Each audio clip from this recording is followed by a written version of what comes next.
Shalom, shalom, que Dieu vous bénisse richement, abondamment. Aujourd'hui, nous avons parlé sur la seconde venue du Seigneur Jésus-Christ et nous avons compris que nous ne pouvons pas parler de la seconde venue sans parler de la première venue. C'est à partir de la première venue que nous pouvons comprendre la seconde venue. La question qu'on peut se poser, comment Jésus est venu premièrement? Il est venu premièrement, quelles sont les choses qui se sont passées à sa première venue? Comment ça s'est passé? En comprenant la première venue, nous pouvons comprendre la seconde venue et la troisième venue. Avant tout ça, nous devons d'abord comprendre que chaque 2000 ans, Dieu fait quelque chose. Chaque 2000 ans, Dieu accomplit quelque chose. Vous savez une chose, c'est que Dieu a créé le monde en 6 jours. C'est en 6 jours que Dieu a créé le monde. Et le 7e jour, Dieu s'est reposé. Et vous savez, un jour devant Dieu est comme 1000 ans. Un jour devant Dieu est comme 1000 ans. Donc, chaque 2000 ans, le Seigneur accomplit quelque chose. Chaque 2000 ans, le Seigneur accomplit quelque chose. Et vous savez que la seconde venue de Christ, c'est tout un processus qui a commencé depuis l'Ancien Testament. Je crois depuis la Genèse 15, verset 3 là-bas. Et acte 1, à partir du verset 9, c'est depuis là que la seconde venue de Jésus avait pris forme.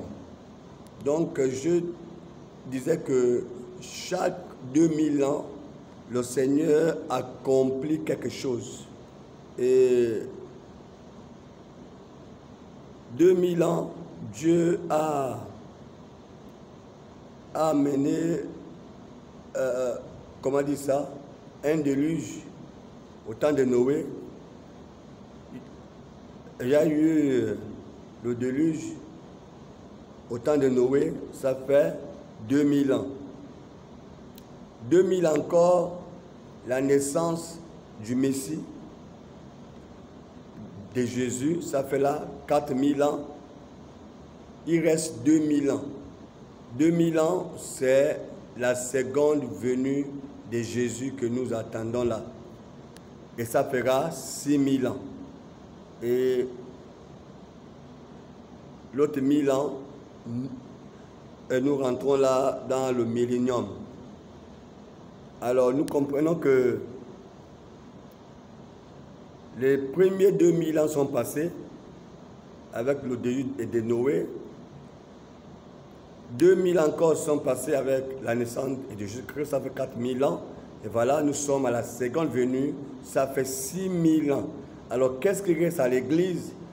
Ce qui reste à l'Église, c'est tout simplement, c'est de rentrer dans le repos de Dieu. C'est rentrer dans le repos. Et vous comprenez qu'il n'y a plus le temps. Il n'y a plus le temps. Il n'y a plus le temps. Nous avons 3 venues de Jésus-Christ. Premièrement, Jésus-Christ est venu comme un mortel pour racheter son épouse. La première venue. Nous sommes là à la seconde venue de Jésus-Christ. Ensuite, la troisième, c'est maintenant en Israël. Donc, la deuxième ici, c'est pour les gentils, c'est pour des nations que nous sommes. Et en regardant la première venue de Jésus comme un mortel, qu'est-ce qui s'est passé? Dieu a envoyé un messager, prophète, pour venir préparer sa première venue.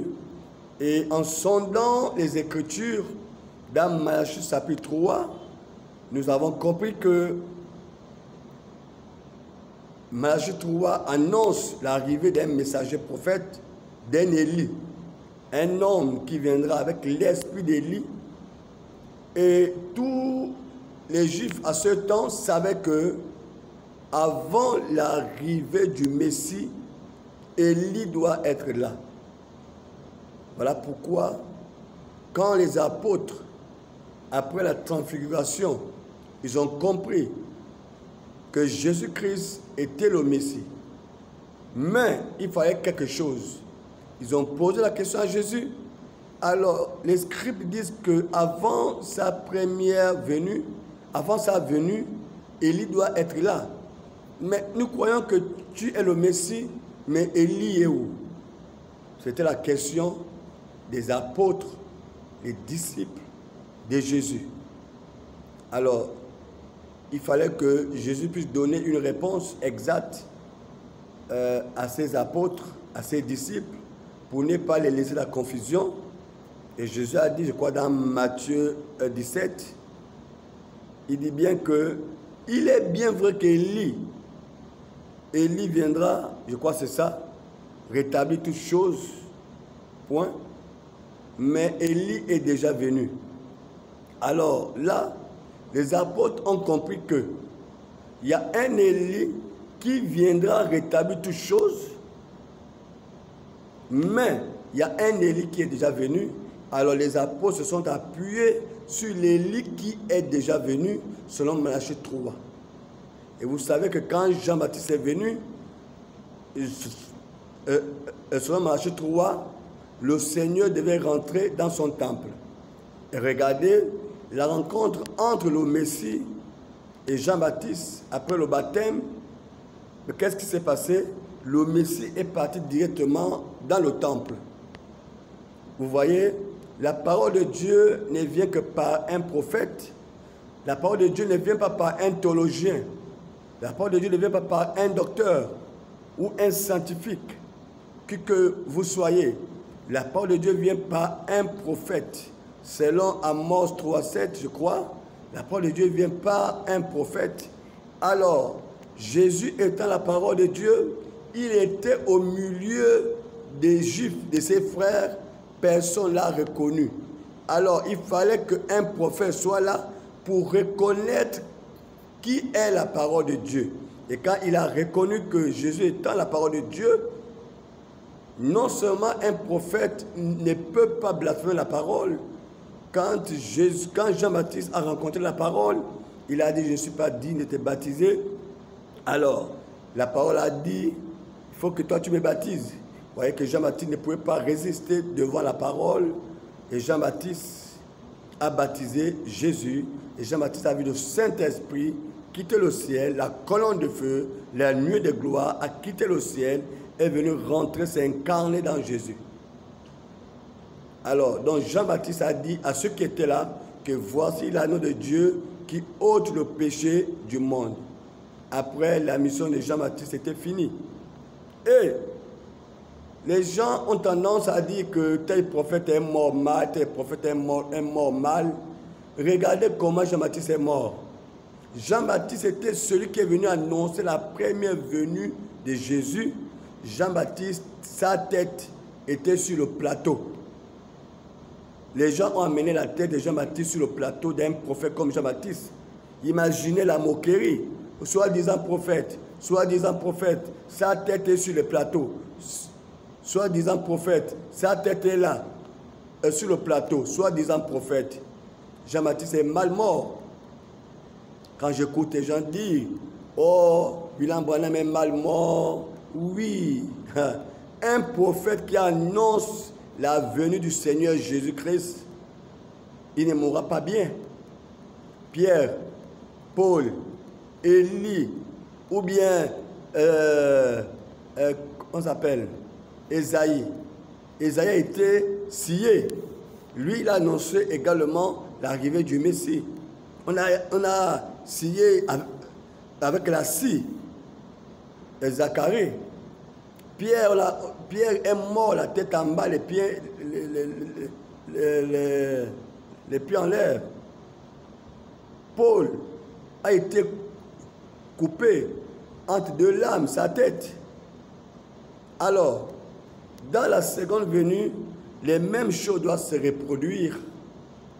Dieu enverra toujours un Élie selon Malachie 4, selon Matthieu 17, également selon Luc 17, 30, Dieu enverra, selon Apocalypse 10, verset 1 à 7, Dieu enverra un messager prophète pour venir préparer sa seconde venue. Si lors de sa première venue, Dieu a envoyé un messager prophète qui était Élie, alors la seconde venue, Dieu envoie également un messager prophète. Les gens ont tendance à confondre l'Élie de Malachie 3 avec l'Élie de Malachie 4. L'Élie de Malachie 3, il vient prêcher un message et soudain le Seigneur dans son temple. Nous avons vu Jean-Baptiste, après sa prédication, Jésus est parti au temple. Alors dans Malachie 3, nous avons un Élie qui a un don de guérison. La Bible en parle en disant qu'il a la guérison sous ses ailes. Alors nous comprenons que le ministère de Jean-Baptiste n'a guéri personne et Jean-Baptiste n'a guéri personne. Alors, un prendra à la fois les pères, à la fois les fils. C'est Jean-Baptiste. Dans Malachie 3, il prendra la foi des pères, à la foi des fils. Dans Malachie 4, maintenant, Malachie 4 prend la foi des fils à la foi des pères. Donc, il y a deux prophètes là. Le premier prophète dans Malachie 3, il prend la foi des fils qui étaient là. Il les a dit, voici l'agneau de Dieu qui ôte le péché du monde. Alors, les Pierre, les Jean, les Jacques qui ont commencé ce ministère avec Jésus, plus tard, ils sont devenus les pères de la foi. Voilà pourquoi Paul pouvait dire, nous avons mis les fondements comme un sage architecte. Et les apôtres, ils ont mis les fondements de l'Église. Voilà pourquoi dans je crois, Éphésiens chapitre 1, verset 20, la Bible dit que l'Église de Jésus est bâtie, que Christ a bâti son Église sur l'enseignement des apôtres et des prophètes de Jésus-Christ. Christ a bâti son Église sur l'enseignement des apôtres et des prophètes de Jésus. Je crois que c'est dans Éphésiens 1, verset 20 ou Éphésiens 2, verset 20, un truc comme ça. Alors, qu'est-ce que Myriam a y faire là? Qu'est-ce que Sarah a y faire? Qu'est-ce que Ruth? Où est le problème de Ruth dans l'église? Où est le problème d'Esther dans l'église? Où est le problème de Rebecca dans l'église? Où est le problème de la prophétesse qu'il a dans l'église? Alors que la Bible dit que Christ a bâti son église sur l'enseignement des prophètes et des apôtres de Jésus-Christ. Est-ce que Ruth, est-ce que Déborah était apôtre de Jésus? Est-ce que Déborah était prophète de Jésus? Est-ce que Esther était prophète de Jésus? Est-ce que Déborah ou Sarah était prophète de Jésus? Non. Christ a bâti son église sous l'enseignement des apôtres et des prophètes de Jésus. Les autres là, comme on dit au quartier, nada. Donc c'est zéro. Alors, dans le fondement des apôtres, nous avons vu la confusion rentrer, le désordre rentrer, les femmes prédicateurs, le baptême au nom du Père, du Fils et du Saint-Esprit. Et nous avons vu tout un tohu-boui, un millimélo, tout cela, un désordre. Alors, Dieu, qu'est-ce qu'il fait? Il doit préparer son épouse. Qu'est-ce que Dieu fait? Dieu prend un prophète, selon Malachie 4, il envoie ce messager. Et ce messager prophète, selon Apocalypse chapitre 10, il vient avec un message. Il apporte un message pour rétablir les choses. Il vient enseigner que le baptême, c'est pas au nom du Père, c'est au nom du Fils, c'est au nom du Seigneur Jésus-Christ. Il vient ramener les gens, à la fois les apôtres. Puisque les apôtres ont baptisé au nom de Jésus-Christ, alors ce messager, quand il arrive, il ramène ce baptême en ordre. Aujourd'hui, il y a tellement d'églises qui baptisent au nom du Père, du Fils, du Saint-Esprit. C'est un baptême sans promesse, qui n'a pas de promesse. Alors, aucun apôtre n'est parti baptiser au nom du Père, du Fils, du Saint-Esprit. Tous les apôtres ont baptisé au nom du Seigneur Jésus-Christ. Alors, où est sorti cela? Ça vient des catholiques. Jésus a parlé, aucun apôtre n'est parti baptiser au nom du Père, du Fils et de l'Esprit. Ils ont baptisé au nom du Seigneur Jésus-Christ. Il y a plusieurs baptêmes et dans les actes des apôtres par le nom de Jésus-Christ. Et la Bible dit, un seul nom a été donné aux hommes par lequel nous pouvons être sauvés, c'est au nom de Jésus-Christ. La Bible dit, tout ce que vous faites, faites-le à mon nom. Alors, avec tout ça, Pierre, Paul, Jean et Jacques, tout ce monde-là, ils ont baptisé au nom du Seigneur Jésus-Christ. Voilà pourquoi l'Élie de Malachie 4, quand il arrive, il prend ce message, il vient nourrir les petits enfants que nous sommes, afin que nous puissions avoir la foi de l'enlèvement. Alors vous qui êtes dans votre confusion, vous ne connaissez même pas comment la seconde venue va se produire. Vous attendez un Jésus que vous ne verrez jamais. Et vous savez, si vous n'êtes pas dans le plan de Dieu, vous allez rester. De un. De deux, ceux qui seront sauvés, ils ne reviendront pas à la vie à la première résurrection, ils attendront la seconde résurrection.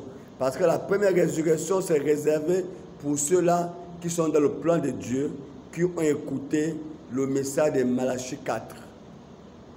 Donc, la question qu'on peut se poser, mais qui est le messager de Malachie 4? Et nous avons ce messager-là doit venir avec l'insigne de l'Éternel, avec le message de l'Éternel. Il restera parole sur parole, il restera avec la parole. Aujourd'hui, nous avons, dans vos églises, les pasteurs qui rentrent dans l'église, qui prêchent avec les chapeaux à la tête, les képis à la tête, en sachant très bien que la Bible interdit cela. La Bible dit dans 1 Corinthiens chapitre 11 que l'homme ne doit pas couvrir sa tête. Si l'homme couvre sa tête, il déshonore son maître, il déshonore son roi, il déshonore son chef, qui est Jésus-Christ. Combien des évêques, combien des archevêques, combien des pasteurs, combien des évangélistes, combien de prédicateurs qui viennent dans l'église de Christ venir prêcher la parole, la tête couverte. Ils n'ont même plus besoin de regarder 1 Corinthiens chapitre 11. Donc, ces gens-là déshonorent Dieu. Vous, peuple, vous qui êtes dans ces églises, si ton pasteur vient dans l'église avec un képi à la tête, quel que soit ce qu'il a mis à la tête, il déshonore déjà Dieu, selon 1 Corinthiens chapitre 11. Si une sœur se tient dans l'église en prêchant la parole, elle a les cheveux coupés, elle déshonore son chef, qui est l'homme. Alors, vous comprenez cela que aujourd'hui, nous avons les ministères que Dieu n'a jamais donnés. Vous savez, un évêque est un ancien. Votre pasteur est votre évêque. L'évêque, c'est un titre. L'ancien est la personne. Dans votre église, il peut avoir votre pasteur qui est votre ancien, l'ancien de votre église, et il peut avoir aussi beaucoup d'anciens dans l'église. Donc, ce sont les évêques. Aujourd'hui, l'évêque devient un sujet, je ne comprends même plus. L'évêque a une position qu'on ne comprend même plus. Aujourd'hui, ils ont parti même chez les catholiques en enfer. Vous savez bien que l'église catholique vient du diable. Ils sont partis même en enfer de l'église catholique, aller prendre les vêtements, les accoutrements catholiques pour venir porter cela dans l'église de Christ. En portant la croix, en sachant bien que les anciens, les premiers chrétiens portaient la croix au dos, mais ce sont les catholiques qui ont amené la croix devant. Alors, nous avons aujourd'hui un autre sujet qui apparaît au milieu de l'église, les aumôniers. Est-ce que vous avez entendu Jésus parler des aumôniers pour édifier le corps de Christ? Vous avez entendu Pierre, Paul.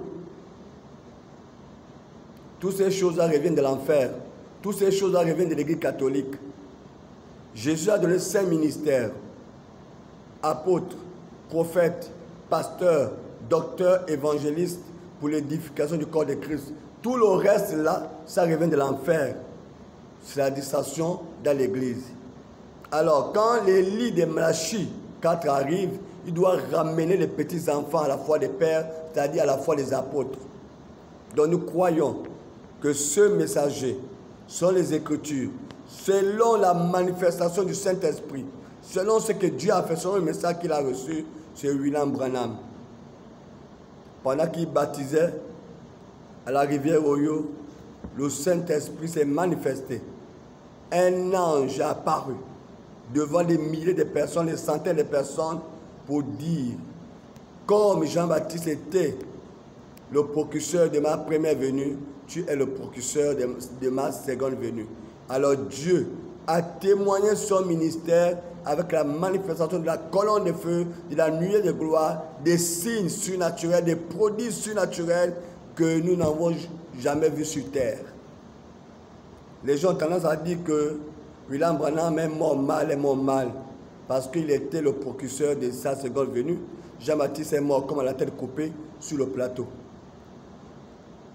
Bien-aimés, que Dieu vous bénisse. C'est un message que nous sommes en train de prêcher à l'église pour ce mois. Alors nous vous invitons à venir nombreux. Ne laissez pas le diable vous perturber. Venez à l'église Elohim Tabernacle, la voix de Dieu. Nous sommes à Bizango, c'est pas loin. C'est tout simplement la volonté à Bizango, Chine. L'église est à côté de la route. Venez nombreux et que Dieu vous bénisse. Amen.